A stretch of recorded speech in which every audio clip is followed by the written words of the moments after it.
ઉજવવામાં આવ્યો તે આપણા પૂર્વજનો જેને કહેવાય કે આપણા પહેલા ગાંધી બાપુ, સુભાષચંદ્ર બોઝ, ચંદ્રશેખર આઝાદ જેવા ઘણા નેતાઓએ તેમણે આઝાદી આપવા માટે ઘણું બધું ગુમાવ્યું છે, પોતાની કુરબાની આપી છે।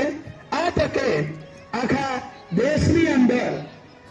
દેશની અંદર આજનો દિવસ ગણતંત્ર દિવસ તરીકે શાળાઓમાં, કિલ્લાઓમાં, વિદ્યાલયોમાં, પંચાયતોમાં, નગરપાલિકાઓમાં અને ગ્રામોમાં આ ગણતંત્રની ઉજવણી કરવામાં આવે છે। કઈ તારીખ છે? 26 જાન્યુઆરી।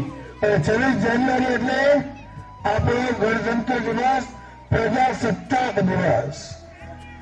તો આપણે આઝાદ થયા 15 ઓગસ્ટ 1947 ક્યારે થયા? 15 ઓગસ્ટ ક્યારે? 15 ઓગસ્ટ 1947 પરંતુ ત્યારે જે આપણી આઝાદી હતી એ સંપ્રભુ આઝાદી હતી નહીં। દેશ કેવી રીતે ચલાવો તેનું આપણી પાસે કોઈ બંધારણ હતું નહીં। એટલા માટે આપણે ઘણા બધા દેશોનો અભ્યાસ કર્યો બંધારણનો, અને જે દેશમાં જે સારું હતું એ આપણે લીધું। આપણે ભારતની ખાસિયત છે કે જ્યાંથી જે કંઈ સારું મળે એ આપણે લઈ લેવું।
शीश झुकावा मेरी दिल जानिया, तेरे नाम जो कर जावा कम है वो।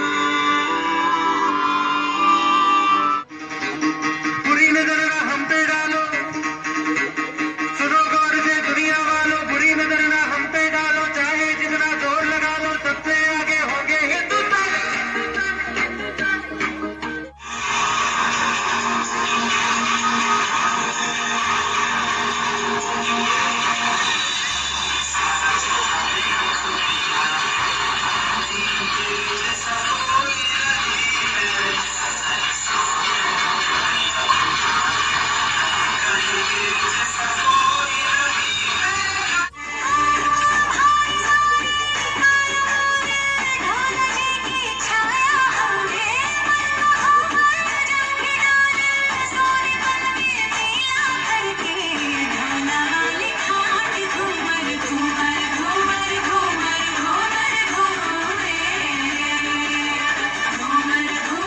રાણી એવો પાઠ ભણાવે છે।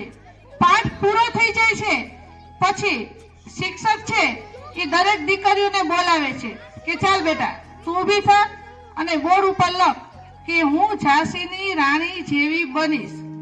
એમ વારાફરતી એક એક દીકરીઓ છે એ આવે છે અને બોર્ડ ઉપર એવું લખે છે ચોકથી કે હું ઝાંસીની રાણી જેવી બનીશ। ધીમે ધીમે